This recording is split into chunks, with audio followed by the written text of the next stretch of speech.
you! Do you hate Animal Crossing?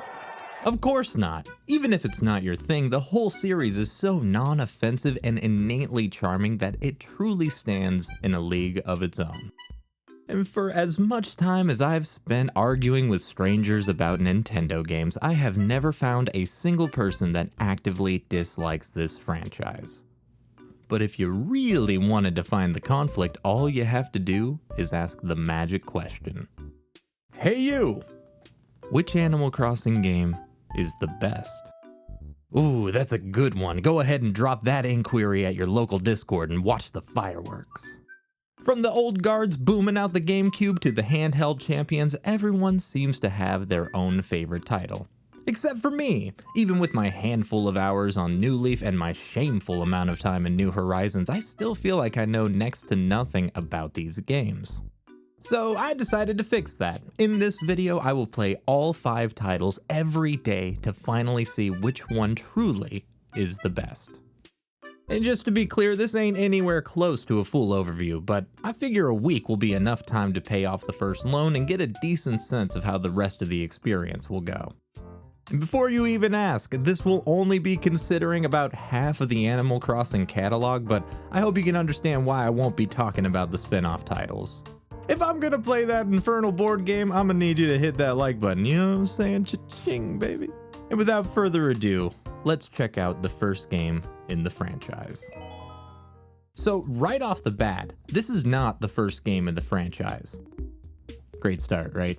Dobutsu no Mori released on the N64 exclusively in Japan. They figured us Americans wouldn't like the tone and themes of this kind of game. And when you look back on how the Western Front was entering the 2000s butt rock equivalent of gaming culture, I can't blame them. But luckily for us, they decided to release an updated version in 2002, and this is where our story begins.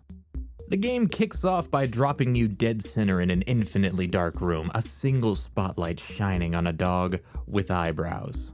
It's brave that they open like this, as I figure this is how most people's lives will end. Waxing philosophical about moving and friendship, KK ebbs and flows on the nature of growing upward and outward, and this lackadaisical approach is mirrored on the transition to a train. A stranger approaches us, sits directly in our personal space, and asks us for our personal information. You know, like a nightmare. Just by asking for our name, gender, and the town we're moving to, the game takes care of the rest.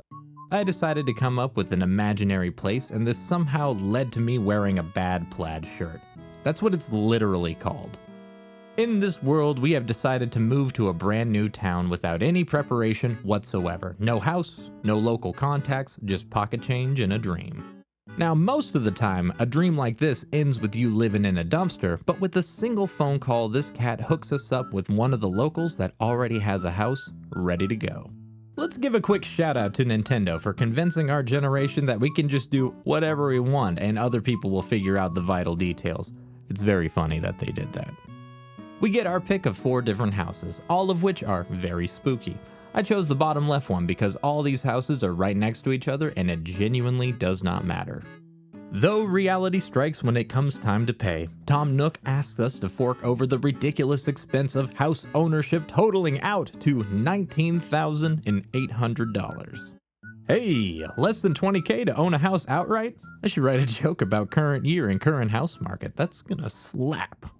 We offer everything in our pockets, which makes the slumlord laugh in our face. See, we'll get to stay in the house for now. We just gotta get to work.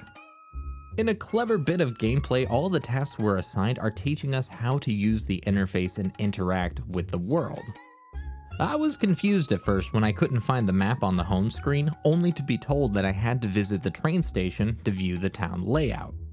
This was awesome. When Tom asked me to visit all the villagers, I had to note each house on the grid and try to mentally remember each position. The idea of getting slightly lost in a safe environment thrilled me, as the only outcome of that misdirection would be discovering things I never would have sought. And that feeling turned bittersweet when he handed me a personal map a few minutes later. But it still stands that this little decision painted my first interaction with this town in a completely different light. While visiting with all the villagers, I was struck by two details, the first of which being a ball. In my hundreds of hours of playing New Horizons, I never noticed that there were absolutely no loose physics items like this. You can even kick it in the river and watch it float downstream. Why don't we have items like these in the newer games? Not even balls and toys, think bikes and cars. It would be awesome to see more interactions with our tiny little worlds. The other thing that struck me were the villagers themselves. I could never think that my neighbors would be anything other than mildly pleasant. This is not the case. Everyone had a genuine personality, from self-absorbed, aggressive, timid, arrogant, to just flat out rude. This game certainly doesn't mind giving you a hard time, and I adore that. Not only does this make each character feel realized as an individual, it goes a long way to making them endearing. But let's be real, even with the variety, my favorite person living here has to be Aurora. She gives off the nicest vibes and was the most welcoming by far. I took the time to meet the mainstay cast as well. The mayor was old and the cop was sad. It's always nice to see Blathers. I'll make sure to donate as much as I can through this journey. After I finish up a handful of errands, I immediately get fired. Look at how stoked my guy is to be unemployed.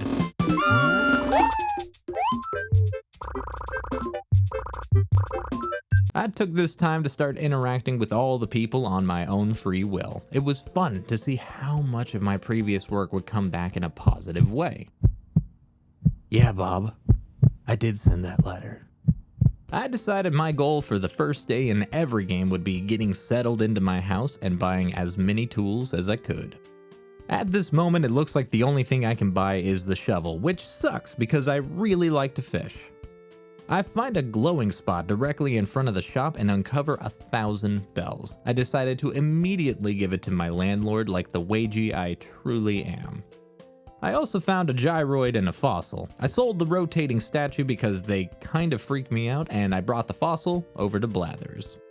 It was surprising to see that you cannot directly donate fossils. You have to send them off first to be identified before you can bring them to the museum. He also talks at great length about not reburying the fossils, like 3 or 4 chat boxes worth. I can almost feel the developer who wrote this sweating, knowing that one act could somehow catastrophically destroy the game. After this whole fiasco, I wrote out a new welcome message and laid down a fancy rug. Personally, I feel like I've asserted enough dominance over this town to call it a day. I speak with the gyroid and I go to sleep. And as the evening began to reach its peak, I began playing Wild World. Fun fact, this will be the first and last time we get to chill out with Cap'n, one of the absolute dudes of all time. He's in charge of taxiing us to our new village, a place I hoped to call Pizza Roll but had to curb my expectations. After answering the same setup questions, we finally plant our feet in town. We're tasked with the same setup as before, only now we don't get a choice in the matter of housing. Just real quick, I think we can all agree this isn't going to be the best Animal Crossing game, but not from a lack of effort. It would be really easy to point out the crusty audio and janky frame rate, but I genuinely think this presentation is impressive for the DS hardware. This is the first time we get to see the rolling pin environment, and personally, I enjoy the harsh curve of the earth. It makes wandering around the town feel like exploring a pop-up book. Every house and business we saw in the original title makes an appearance here, but we also get what I imagine is a palace entrance, guarded by 2 dogs and blasting this Mario 64 type beat. In the effort to find my house, I can't help but feel they missed a great opportunity with the dual screen layout. It's strange to see the main focus of the game take place down at the bottom screen, especially when the entire other screen is dedicated to the sunset. This isn't even a lack of ability. Once you actually open the menu, you can see the transition from the screens. It's just that a game like this is absolutely begging to have a map or item screen open while you trawl the scenery. And as you can imagine, we're in debt and we gotta run a few errands for Tom. We only get 3 starting villagers this time around, the main standout being Mitzi. I'm sure they're going for a sweet and polite demeanor, but something about her choice of words comes across as extremely creepy. This makes her my favorite out of the 3. And just as a quick note here, this extremely real DS I'm using is very glitchy, so any jank I come across won't be discredited from my opinion of this game. Though it does lead to these moments where I somehow send a more ominous message to Chow than I did to Bob. But on the bright side, there's also this time that I took a shot in the dark with Tortimer and somehow fumbled my way into the right answer. Needless to say, I set the tone for the message board and proceed to get fired. So far, so good. The only tools on offer are the net and the fishing rod. They also had this non-Euclidean orb up for sale, and at these prices, who could say no? Chilling out in my spooky little trap house, I set up my robotic couch, designer rug, and powerful orb to finally call it a day. Before I started this whole video project, I found a copy of City Folk at an antique shop. I only bring this up because I want to make sure you know this isn't the beginning of a terrible creepypasta, but it is the reason why I decided to take on this challenge. And it's also so early in the video that maybe this is a scary story. This title feels like the fully realized version of Wild World, which I assure you, that's a compliment. We begin like the GameCube before us, only now we're meeting with Rover instead of KK. While on the bus, I decided it would be funny to name the town after Deltarune, only to be stopped by the character limit. I then tried to change it to Undertale, only to be met with the same issue. It was only then that I realized that Deltarune is an anagram of Undertale and felt profoundly stupid that I never caught that. As the bus drops us off, I was stoked to find out that not only do we have our choice of the 4 different houses again, but they scattered the layout to make the decision meaningful. I also realized that I was getting extremely lucky with the dominant fruits. So far we've seen peaches, cherries, and now oranges. I could only hope to find a 5-way unique split that made absolutely no difference in the gameplay. I decided to choose the beachfront house. I get that there was another house right in the middle of town that would have given me quick access to the stores and the other villagers, but come on. With all these oranges laying around, who wouldn't pick the Floridian special? We run errands for the 3rd time. I was super stoked to see Stitches as one of my neighbors. This little dude has been on my Switch since day 1 and I always enjoyed hanging out with them. I also loved seeing Eunice. Not that I've ever interacted with her before this game, it's just that sheep are always the nicest villagers. Tortimer asks us the dumbest question yet and I write a letter to Stitches. After I pick up the fishing rod, the watering can, and the shovel, I decide to kill some time. Honestly, if you removed everything else about this series and just left the fishing and digging, I would still be really stoked to play this game on the daily. Especially when you get an opportunity like this to land a hammerhead shark. I'm starting to rethink moving this close to the ocean. Sea monsters aside, I decide to call it a day. Only 2 more moves until I am officially quintuply settled. We are finally stepping into the games that I personally know. We begin almost identically to the original. Rover intrudes on our privacy and gets all our personal information. He even makes a sly comment about this with the whole 2002 joke. All this really did was make me realize that 2002 was 21 years ago, and then that caretaker music started playing in my head. And besides the death march of time, I was stoked to see that we had the opportunity to choose the town layout before moving. And fresh off of City Folk, I decided that everybody should get the Florida treatment. Once we actually hopped off the train, I got a great view of my baller t-shirt and stepped right off into my first breath of fresh air. Turns out everyone thinks we're the new mayor and refuses to let us shirk that responsibility. This is also the first time we meet Isabelle, who is, without a doubt, the best character in Animal Crossing. So instead of rocking a part-time job, this game just assumes that we get the idea and offers way more freedom off the bat. But you already know being the mayor has its responsibilities, and right now that includes planting a tree and deciding where we're gonna build our new house. This is a really nice touch. We've gone from a broke busboy to someone with an unearned amount of respect within a new community, especially when we get the regal option of where we want to place our debt-shackled dwelling. So after I plant the tree, I catch up with Hugh, one of our dudes from the Cube, and we also get our first glimpse of Red, the bastard of the franchise. I also get this great disappointment of noticing duplicate peaches, ruining our perfect streak. This was until I saw one of these peaches was perfect, which immediately restored my morale. It may just be the time of day, but this is the first title that really captured me with its environment.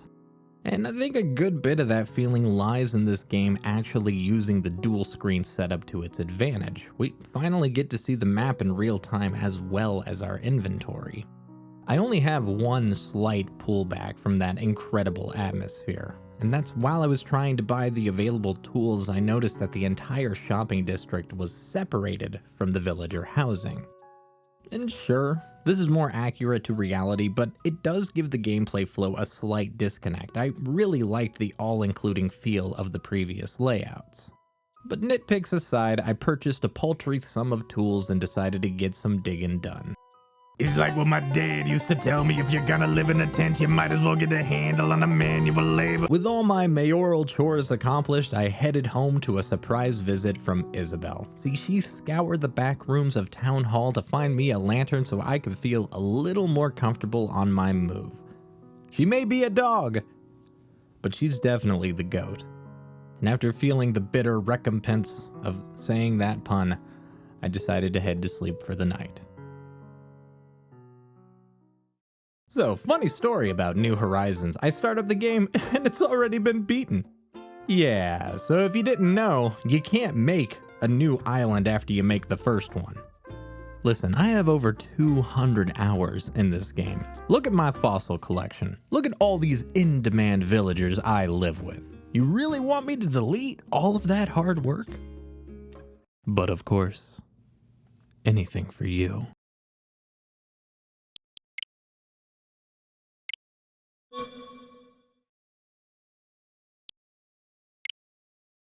Hot damn, that hurt way more than I thought it would. I hope this video is good. Welcome to the first cinematic start. We meet up with Tom Nook's kids to get all our information sorted. You can see how far we've come as being a boy or a girl is replaced with which style you prefer. Personally, I like the FromSoft approach of choosing between A and B because it makes me feel like a robot. They forced me to pick this yee-ass haircut and give me 4 islands to choose from. I figure this corner spot looked good enough as it gave me the most freedom in the early game. We then get our first opening cutscene of the series.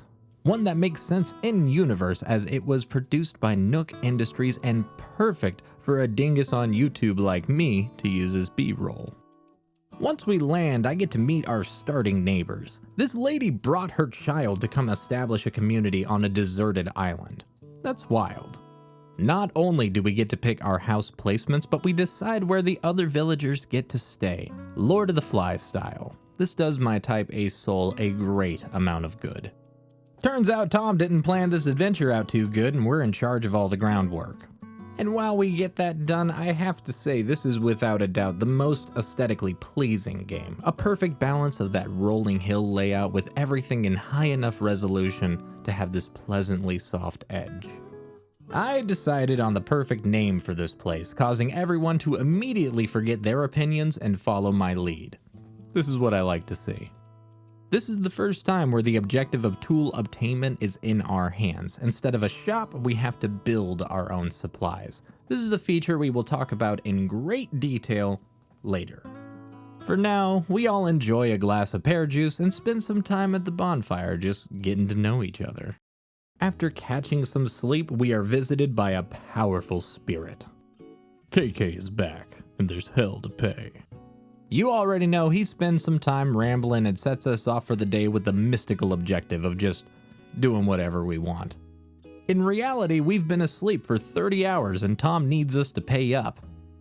In this world, we don't even know what money is. Luckily, our main man has an alternative. We can pay off this first loan through the power of technology. That's right, I'm talking straight up digital dollars. With Nook Miles, we earn a fat sum by just doing random tasks around the island. This is my favorite approach to our first payment. Not only do we get the original loop, but we can pay off our debt by increasing the luxury of our desolation. For now, we only get 2 tools to try, and after making the rod and net, I kinda just zoned out and caught everything I could find. And while Blathers isn't even close to living here, I figured he would enjoy this massive pile of bugs and fish. I shook a tree and found an entire tool bench, and then I was chased by a swarm of wasps. It's that kind of encounter that notes a real need to go back to sleep. And honestly, who am I to deny such a powerful suggestion? With the first day accomplished, I went back to bed in my actual real life and prepared for the first real day of work across the board.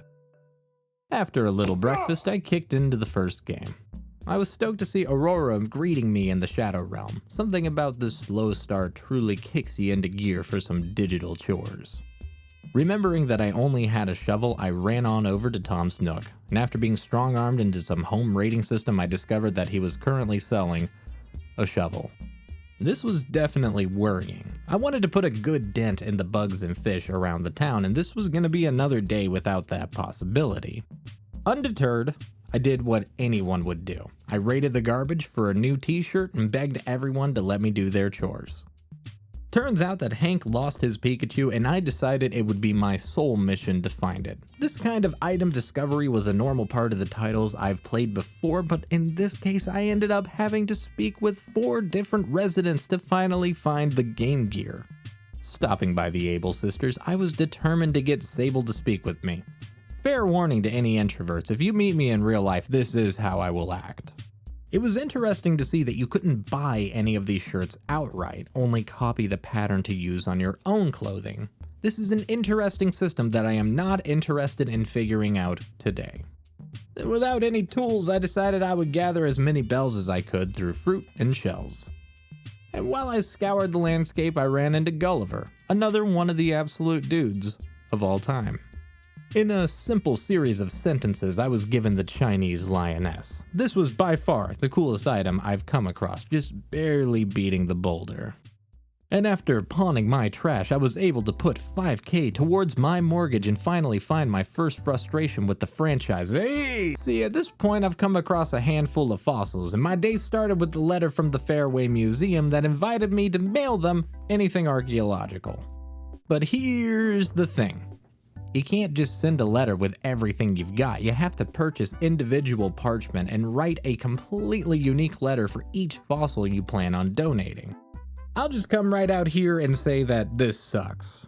Nobody gains anything from this process except a dozen handwritten letters solely consisting of exclamation points. I also know that I am completely spoiled with hindsight, but this is an incredibly arduous process that only loses people money. And with that out of the way, I decided to call it quits while praying for new tools to try. With a return to Wild Woods, I'd like to introduce you to the worst day I've had so far. Oh, it all started so innocuously. I was able to find a shovel, which did open me up to finding fossils. And wouldn't you know it, Blather's got his identification license, so we don't need to mail any of these bad boys out of town. You pair that with the first time visit from Brewster and you've got a pretty decent start to your day. See, you come to this cafe to do one specific thing, and that's vibing out. You got chill ass piano music rocking behind an excitedly chugged coffee. What could possibly go wrong? Well, I'm glad I asked. Once I rolled up into Town Hall, I saw a new face. This right here is Gracie, the fashionista. She'll ask you a series of questions, and based off of your taste, you will get a unique piece of clothing. We just got one problem though. I'm still ghostwriting, and I have no idea what I'm saying to this giraffe. After giving it all my best guesses, I get a letter with some clothing. It was here that I was ramshackled, treated like a fool, a bitch if you will. This lady called me frumpy twice and gave me a moldy t-shirt. Imagine going through the effort of writing that out and wrapping a rotting piece of clothing just to do me so dirty. I won't lie to you. This was a horrific blow to my ego. So much so that I could only bring myself to collect 3,000 bells for my debt and throw the towel in. Here's hoping city folk will provide a better day with fewer giraffes. Off the bat, I run into Mr. Rossetti, which filled my soul with fear. Thankfully, I did save correctly, and this was just a friendly warning. I remember hearing stories in the past that parents actually complained about this mole because he would literally make their children cry. I find that very funny in a probably shouldn't find this funny kind of way. After the coast was clear, I checked the mail to find my first letter from Mom. I always enjoyed getting these letters because I imagine what my mom would actually mail me in this context. Considering I'd be talking about stealing bugs and talking with various animals, it would probably be a worried plea for me to come home. She also left me 1,000 bells, which is lit. I can only hope that my actual mom is taking notes. Sadly, we do not find any new tools over at Tom's. This means another day of scrounging up as much dosh as I can. I remember that I still had the shark in my pocket and decided to drop it off at Blathers. It's wild that he can handle a hammerhead like this but refuses to pick up a pill bug. After I grab my second cup of coffee, I basically mirror my Wild Woods path. I ran into this floating present, but without a slingshot, the best I could do was mentally shake my fist at it as it flew away. With another 5K down the tubes and some wild clothing to match, I figured we were good. Booting up New Leaf had Isabel greeting us. She asked us to stop by the mayor's office to get a rundown on what my responsibilities are. I immediately forget to do this. Heading into town, I speak with Tom to get down to the brass tacks. It was wonderful to have my first real goal right in front of me. If I ever wanted to move out of this tent, I would need $10,000 as soon as I could get it. I was able to nab a fishing rod and slip into that classic Animal Crossing zone. You know what I'm talking about. Scoping the coast, finding bells while you fish for fishies, bringing the smackdown on a few cicadas, anything new goes to Blathers, anything old hitting the store.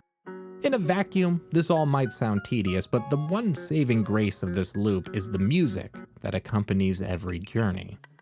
Every game has 24 unique tracks that play at the start of every hour. And even with these short loops under the extreme pressure of supporting an entire 60 minutes, they flawlessly set the mood for whatever time you hop on. From the certified jams all the way to the clown horns, it's hard to think of another game that comes close to the iconic timbre of this franchise. And on top of that, you have the staple tracks for each shop. Talking to Tom or to the sisters will always provide this perfectly matched tune to keep you upbeat and focused on the gameplay loop. So after about an hour of this trancing traversal, I luckily find the money rock which secured my down payment and had me dreaming of the house they'll magically build around me while I sleep. Back on the island, Tom Nook greets us for the morning announcements. The airport was ours to use, something I won't be doing for a while. This is because of the other down payment I needed to work on. Only this time we need miles instead of dollars. And while I do enjoy this activity-based system, I kinda wish I had the option to choose my currency. Just off my initial rundown, I had over 20,000 bells and my miles were looking hella weak. Nonetheless, I would need to get this knocked out if I planned on having a house once I woke up tomorrow, and after checking out the various activities, I knew that the one way to get it done would be picking the weeds and selling them to the boys. My donation station was getting out of hand, but luckily I was able to get Tom on the case and get Blathers out to the island as well as cash in on my miles for a brand new house. Some of you may be wondering why I'm not showing you that footage. I personally am wondering why my capture card tends to corrupt at the most annoying times. I know, it's YouTuber problems, boo-hoo.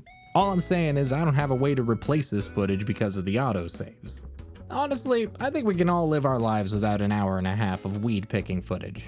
And with the groundwork thoroughly set, day 3 was shaping up to be the peak of animals and whatever crossing they may do. You know what? It all came together on day 3.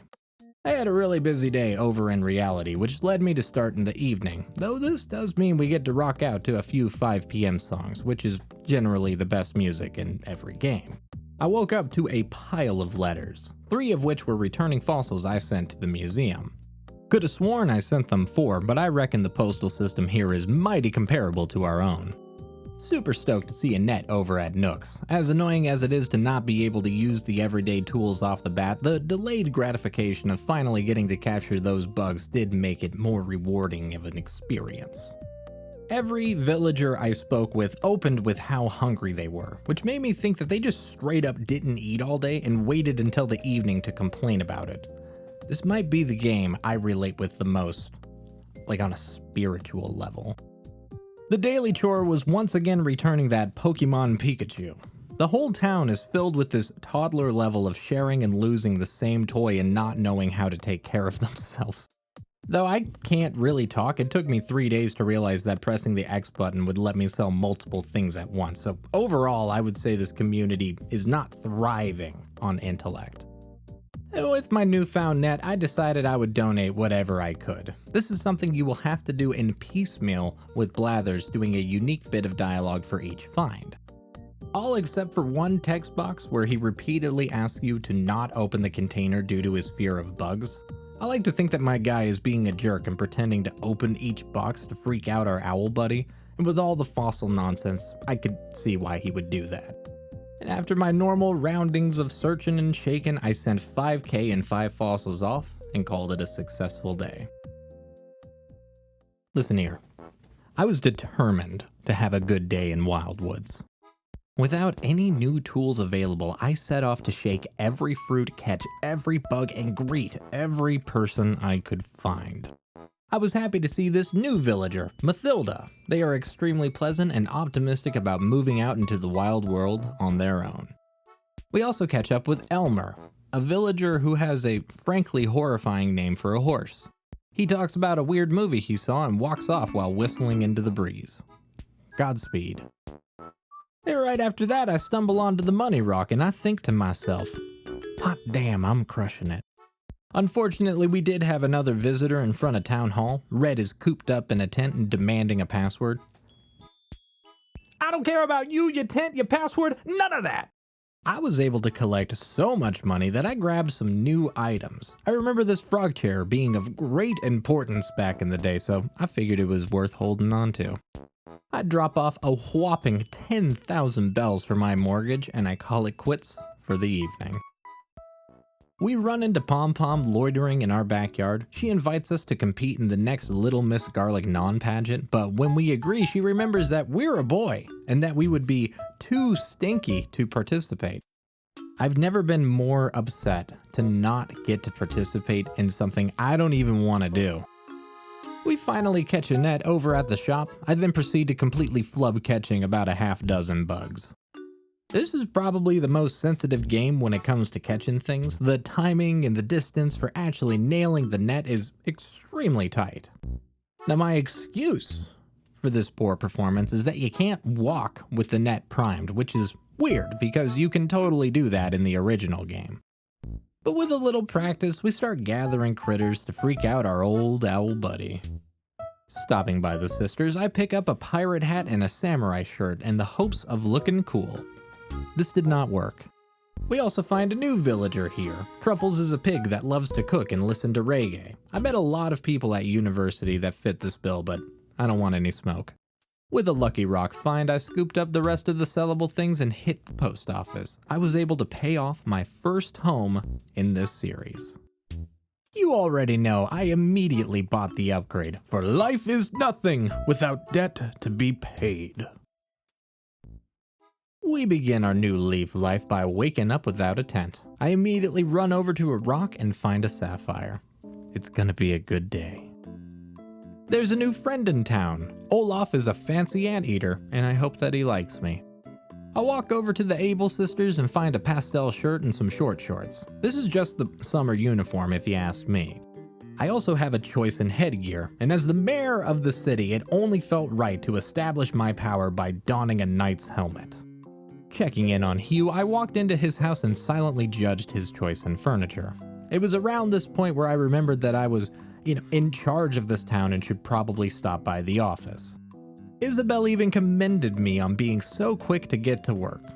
I think she's too kind for her own good.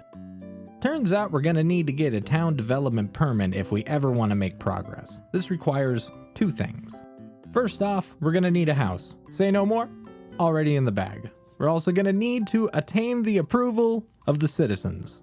By that, she means that we're going to need a 100% approval rate, and unfortunately, we're sitting at 26%. Damn. Is it because of the helmet? In a fit of anger, I pretended to be Isabel and then stormed out of the office. I walked directly into Tom's office and learned that I would need to pay off almost 40,000 bells. I was starting to crack under my elected influence. To keep my mind busy, I bought a bed and then a locker. I think Isabel knew I was going through it as she stopped by to give me some wallpaper. This did a lot for my mental space. As you could guess, I did my usual loop of collecting every natural resource I could and dropping off anything new to the museum. And with a quaint payment of 2,000 bells, I called it an evening.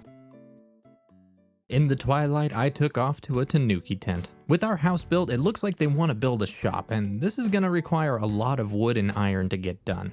These are things I cannot provide at the moment. Also, my home loan is 98,000 bells. That feels like an intense amount of money, but like a particular cable guy, I am determined to get her done. Sylvia runs us down and offers a shovel. This is great news. I immediately go over to the glowing spot so I can drop $10,000 in the ground.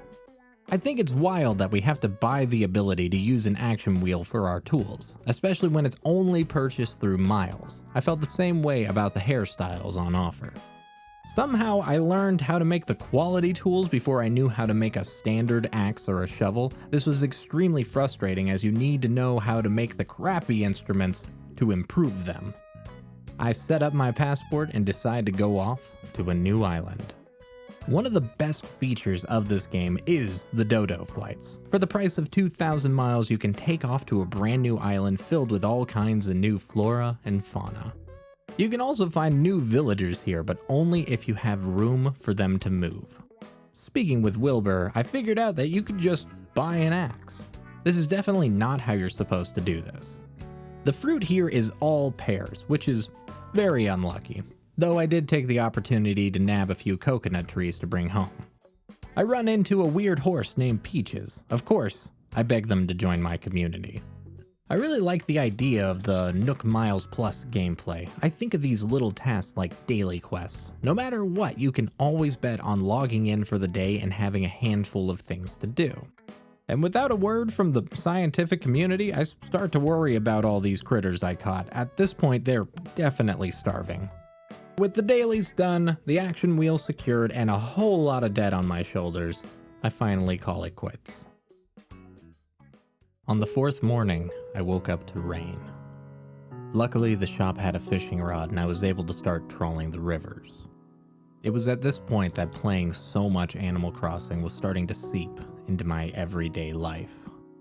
Across every title, I was averaging about 8 hours of gameplay a day, and you toss in the daily writing and editing, and my whole life was beginning to resemble those Hot Topic t-shirts.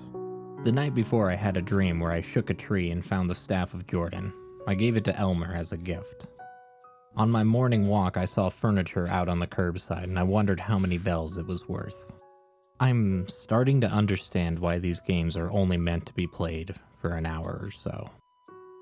As weird as I felt that morning, I couldn't even come close to how weird the GameCube world was going to be. I was only able to catch a single fish before I caught up with Aurora. She asked me to find her a pet, so I gave her that fish. Copper told me there was a mysterious creature over in C5. I went to investigate and found this starving walrus. Nobody in this town knows how to feed themselves. I'd just finished my riverside adventure, so I gave the guy a barbell steed. He said it was his favorite meal and ate the thing, alive, in front of my face. Hank didn't seem to care, but I had failed to notice that Aurora was watching us from behind. She was pissed, probably because she just watched somebody eat what was basically her new pet. I understand where she's coming from, but considering how awesome this wallpaper is, I think it was overall a net positive. Now that I was able to dig, catch, and fish, I spent a solid hour collecting as much as I could to build up a nice pile of bells. This was more than enough to pay off my house and slip right back into a new outlandish loan. My mom sent me a letter threatening to wear a bikini. I now understood why I decided to live on my own. The money rock was in the same place it had been yesterday. If this was always the case, it would make getting a good amount of bells a breeze. So much so that I finished off my first loan just as my day started. Little did I know the attitude that awaited me. I spoke with Chow, who I now understood to be the living incarnation of the white, black, and red all over joke. He insulted me for not having any friends and insinuated that I should consider leaving. I guess nobody ever said that the series was supposed to be friendly, but hot damn, this panda was out for blood. I found a shirt and a hat that I thought would make me look like a character from JoJo's. This did not work. I caught up with Mathilda, who was trying to sell me this terrible flooring, and since they were new in town, I decided to be nice and buy it, but they flipped the script and gave it to me for free. Maybe she was trying to be nice to me because I am also new in town. Elmer was still whistling just as he had the day before. He came over to show off his terrible shirt and practice what he would say if he was moving. I don't understand this horse, but I am somehow envious of the life he lives. I decided to save up a few more bells so I could buy this Jack in the Box. Let's be honest, this thing is terrible, but it fits right in with the rest of my decor. Happy with my sketchy house, I knew this was enough nonsense and called it a day. There was a brand new neighbor in town. Margie is sweet and considerate, unlike Pom Pom, who ran up to me complaining how hard it is to meet new people. I then watched as she tried to introduce herself to Margie and completely messes it up. Tom was stoked to tell me I owed him 120,000 bells. I was stoked to quietly think to myself that I was never going to pay him back. Poncho had fleas, but without the ability to wind up the net, I continuously started up conversations. I still don't know how I pulled off this catch. Wendell made another appearance, only this time instead of getting wallpaper, I just got a pattern, which is way less fun. I decided to trade in the pirate samurai look for something a little closer to who I actually am. While I did my normal loop, I couldn't help but think about how this game was received on the critical level. This is the lowest rated AC game, and yet I can't help but think this is one of the better titles. This was the first game to really nail a comfortable flow, being able to quick swap your tools, not needing to fumble around with the different menus to change up your tasks, but most importantly, this was the first game to solidify the atmosphere. It just runs so smooth, using the Wiimote to quickly pick your junk, slip in and out of conversations, and I'll be completely real, I love the rolling pin design. You always get to see the sky. Everything sneaks up on you from the foreground and keeps these nice surprises just out of view, ready to be discovered. If you don't like this game, please leave a comment telling me why. I am genuinely interested to know what drawbacks people have. As for me, I cash in a few clams and burn my money to have a killer living room. This is enough to call it a good day. Once I made it to New Leaf, I was determined to get people to like me. I checked my mail to find my mom sent me a table. So far, so good. There was a mysterious tent set up in the courtyard. This is where I met Katrina, the psychic.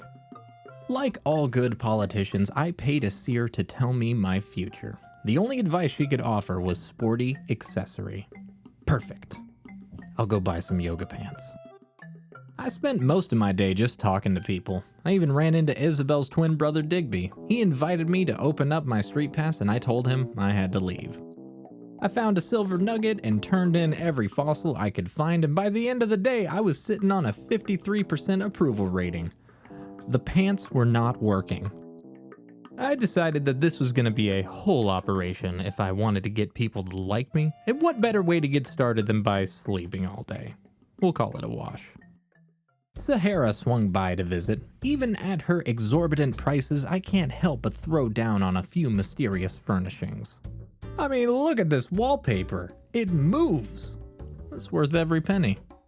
Just off a chance conversation, I learned that the only way to get a shovel, an axe, and Blathers to come to my island is through giving bugs and fish to Tom. I am certain some of you have been screaming at me for the past 3 days, and I would just like to say that I agree with you.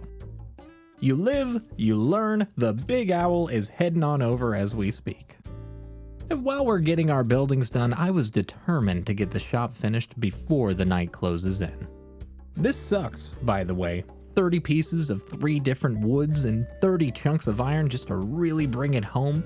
In the effort of getting this done, I went to a forgotten island and ran into Tutu. I don't really know how to put this, but no. I'm gonna save everybody a little time here. After 2 hours, the payment was made and the shop was on its way. You know, there's an inescapable feeling about this game that I can't seem to ignore. A complete change in opinion that I'm frightened to think might become reality. But it would be irresponsible if I didn't talk about it. Between the crafting, daily miles, and tedious grinds, I can't help but think this game has missed the magic in terms of what makes Animal Crossing special. Not to say that this game is bad. Honestly, this might be the best when it comes down to pure gameplay. It's just that the ship doesn't constitute the journey, and unfortunately our treasure is less than valuable. Like, this game is playing into freemium tactics to keep you addicted to the progression, but they just forgot to do the scumbag monetization on the back end. Could you imagine? As you'll soon see, there's a completely biased reason why I don't want to think this way, but for now, I just hope that sleep will bring me clarity.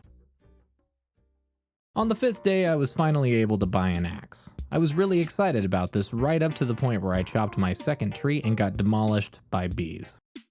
As far as I can tell, there's no medicine to be purchased, so any conversation I have is gonna open with this. Oh my God, what's wrong with your face? Now that we're past the fledgling annoyance of fumbling controls, this kind of mentality is really what makes the original game stand the test of time. At the very core of this series, you're basically doing the same thing. Check in every day, collect what you can, chew the fat, and make your house look however you figure it should. This is the only game in this franchise that pulls that off with a sense of uncompromised voice. And by that, I mean this is the only title in the series that lets people be jerks. This is jarring at first, but over time it creates this never-ending story that you catch up with every time you play. When I think about the dulcet conversations I've had over and over again in the more recent games, I can't help but think we lost something in the effort of accessibility. You see, this game was directed by Katsuya Iguchi, and while he was an employee at Nintendo, he was also a father, a son, and a very homesick man. In interviews, he spoke about how everyone in his house would play games just at different times of the day. Animal Crossing was an effort to play a game with the entire family without ever needing to do it at the same time. And at the core of this game, you can really feel that. A brilliant combination of childlike whimsy with dialogue that's closer to a stern father. And just like a real summer vacation, we all get to experience the freedom to take the day wherever we want to go, while we hover over a solid basement of FAFO. In this way, I'm starting to understand all the people who consider this to be the best in the series. If I grew up with the GameCube, I know I would agree with them. Right now, I just can't seem to believe that Hank won't speak with me, as he thought that I was stung by bees because I stumbled onto some kind of bee treasure and I won't tell him what it is. They're also still fighting over that godforsaken Pikachu. This is my silliest town. On that note, I decide now's the best time to check out the pattern system. We can put that in the cool, I guess, category.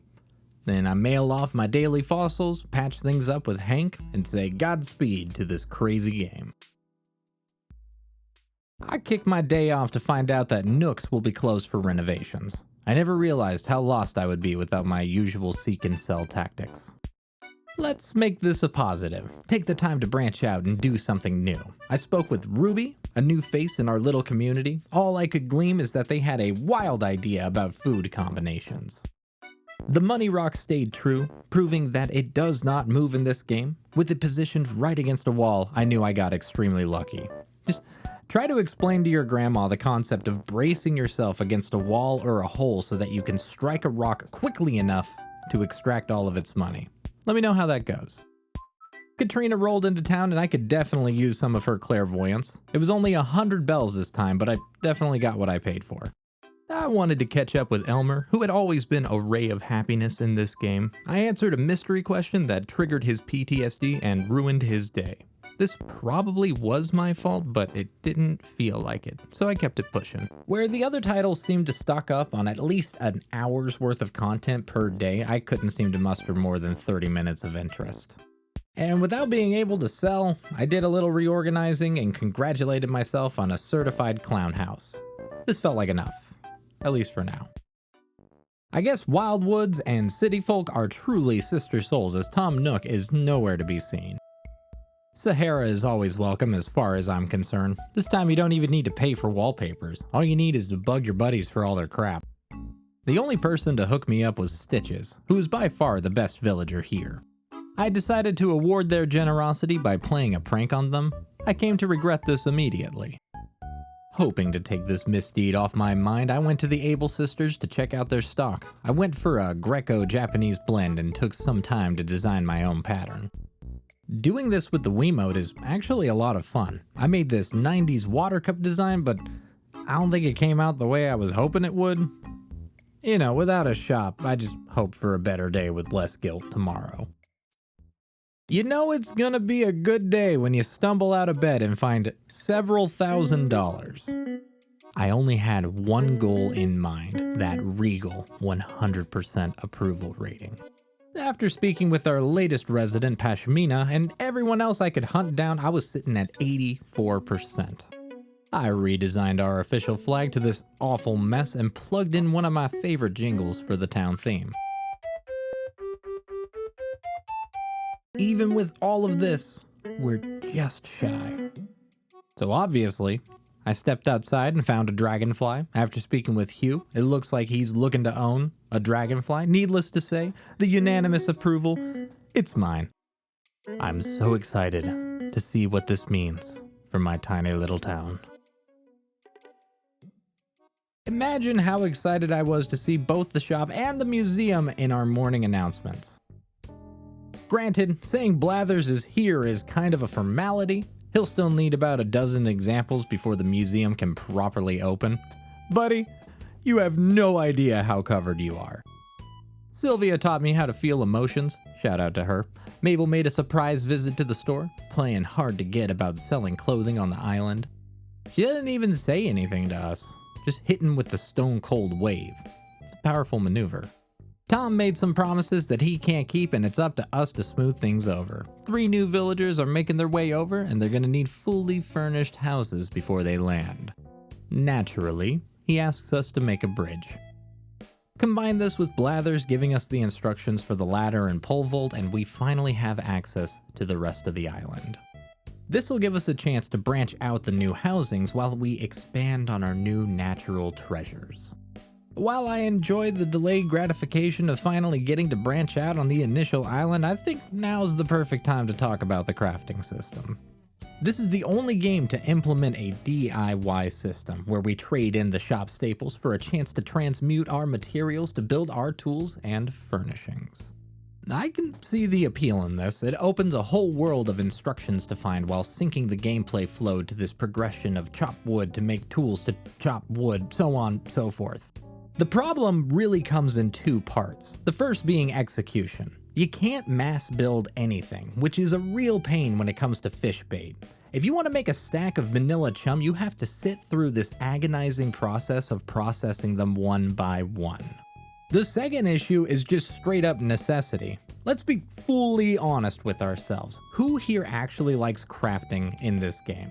Whenever your fishing rod breaks, do you seriously go, awesome, I can't wait to stop what I'm doing and go grab another rod? I know this is some extreme inside baseball, but I remember the moment that I had a full shop up and running, I never crafted another tool, just sacrificing the couple thousand bells to save myself the tedium of going into my storage and painstakingly making another set of essential items. It was here that I truly realized how I felt about this game, and that I wanted to call it quits and get ready for the next day. On the 6th morning, my recording failed and I decided to run the clock back to redo the whole day. As ridiculously annoying as this is, it does give me the perfect chance to talk about time traveling. Even in its earliest iterations, Animal Crossing has always allowed you to change the clock on your system to play whatever time or day you please. I'm always a little torn on the idea. On one hand, this is great. Let's say you missed out on a holiday or a birthday that you were hoping to celebrate. Maybe your schedule has you only playing super early or late at night and you still want to chill with your neighbors.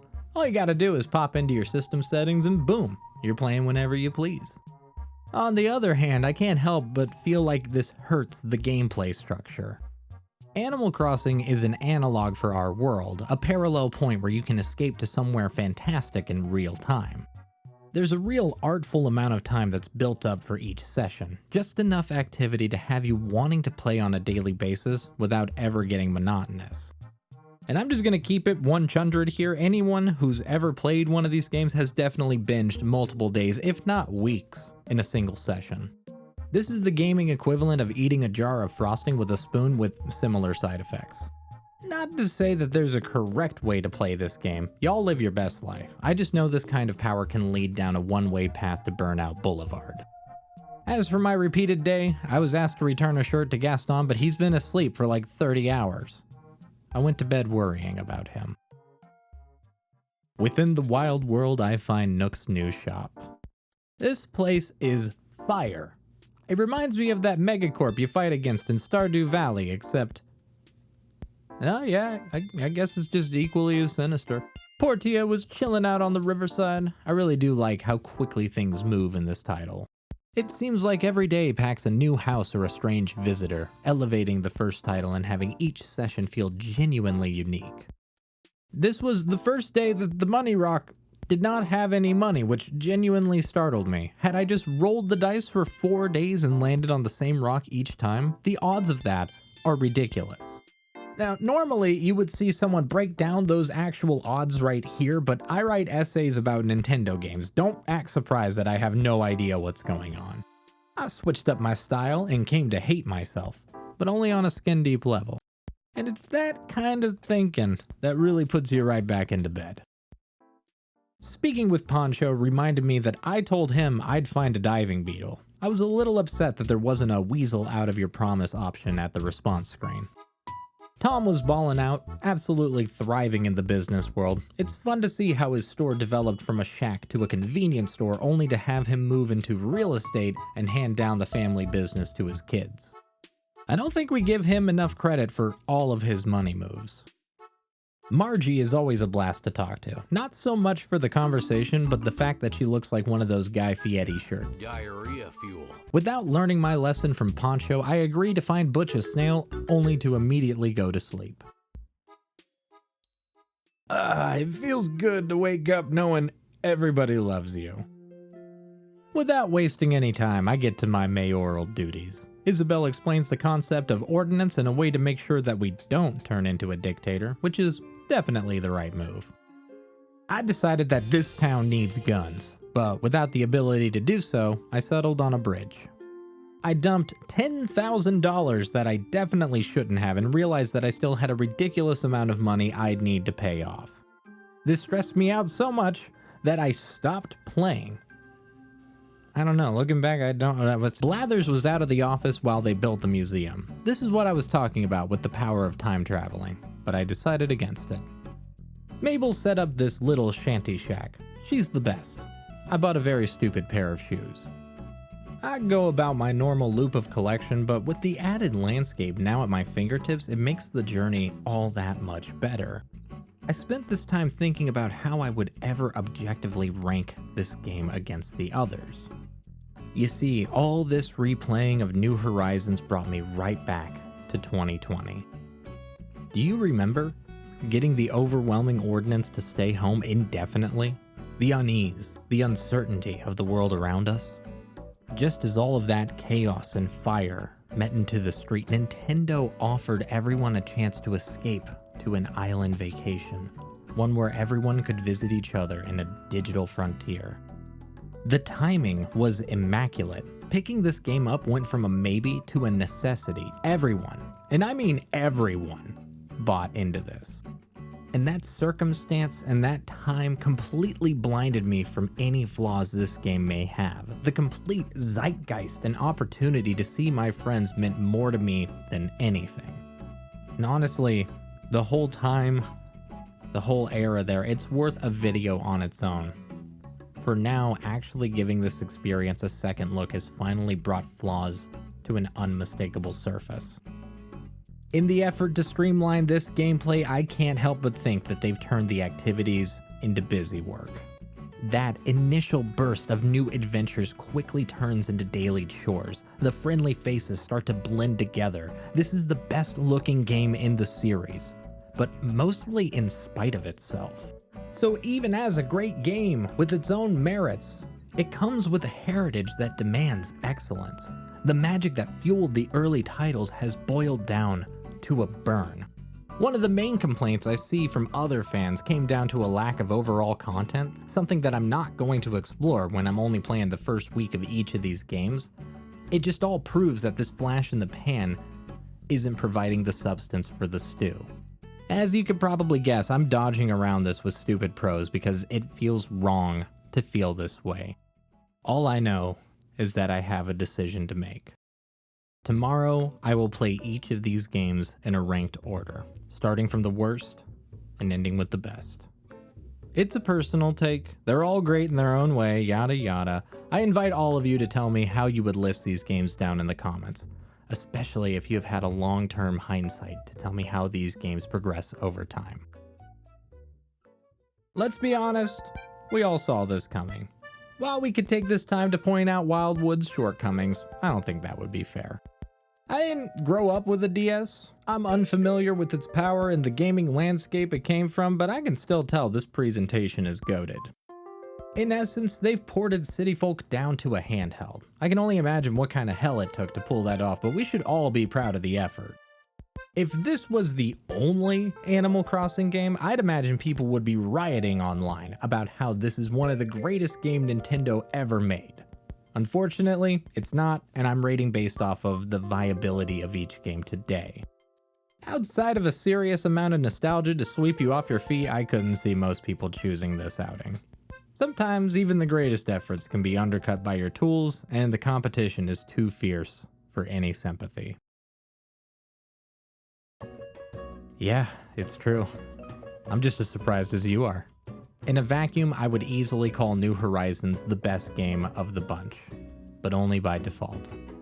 That first impression is immaculate. The visuals are stunning and the choices are endless, but once you let the sequence fall, you can't help but notice a serious lack of what makes Animal Crossing Animal Crossing. At its very core, this game feels like it's trying with all its might to be the best version of the franchise, mostly through a maximalist mentality in a series that always puts simplicity above everything. My brain stops caring about talking to people and only focuses on the tasks in front of me, making sure that I get the most points and spend my time in the most valuable way possible. That would be great if we were talking about an MMO, but chilling out and enjoying the journey is kind of the whole point. If you'll allow me to be really spacey about the whole thing, this game is most playable nowadays, but it lacks the magic that brought us to playing in the first place.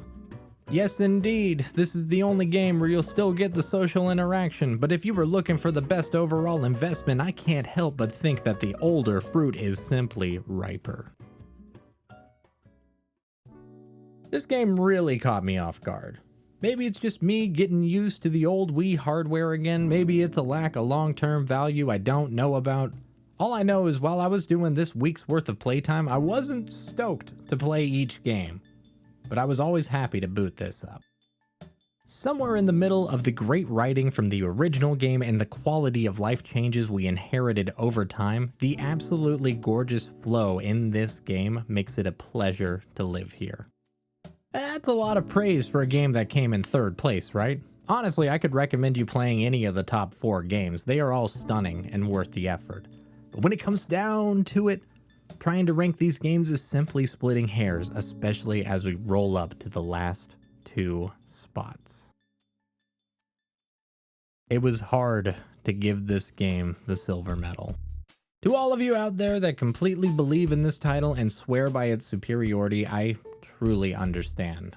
I like to think of this second place award as a commendation for basically getting it right off the bat. It was so refreshing to see the core of the series without any of the added features and filler, just a raw dose of spending your time enjoying yourself. It easily has the best dialogue, from sweet to dark, vague to frank. Everyone has a personality you can feel through the television, and we will literally never see Nintendo do that again. But within this pioneering platform, I cannot overlook the stumbling points. When you talk about annoying menu swapping, big time waste, actively doing frustrating things just because they want you to do them, this game is unmatched.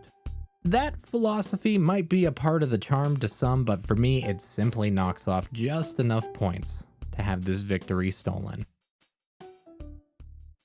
The differing quality from the original game to New Leaf is on completely different spectrums. This was the first game that really took away the original writing we used to see. It struggles to run as smoothly as we see on consoles, and once they split the city and your town, you can't help but feel a real disconnect in that gameplay. I am happy to surrender those points, as the elements that comprise New Leaf are so much greater than its faults. This was the first game to nail the art style, the first game to take advantage of the horizon, the first game to let you choose your home and how your town should be. Above all that, this was the first and probably only game to have 2 screens and actually use them. And if you haven't played this game, you have no idea how amazing another screen is. Just being able to see the map, your inventory, throwing all that in with hot swapping your tools, and the whole experience is seamless and unmatched. Some of the most iconic music, softest visual design, and most pleasant interactions. It's godlike. And once you mix all that up with Isabelle, the mayoral questline, the pure advantage of having hundreds of possible villagers and endless combinations of new fixtures surrounding your ability to shape the town as you see fit, all bundled in a control scheme as smooth as a dream, I can't help but think New Leaf is the best Animal Crossing game. And you know, it was right here, right at the end, that I now understand how impossible this task is. This might just be the most subjective series ever made. It's a pure reflection of who you are and what you value, all placed in a real-time world dead set on casting your worries aside. And as that is, and in that way, I just want to hear from you. From those of us who have played hundreds of hours, to anyone who only has meaningful memories from their childhood. Tell me about moments. Tell me about months, the little things that make all the time worth it. Whichever title got you, whenever it did, that's what I really hope to find making this video. And if anything, I hope you enjoyed seeing how my time reflects off the franchise, and hopefully opened you to trying out one of these amazing games.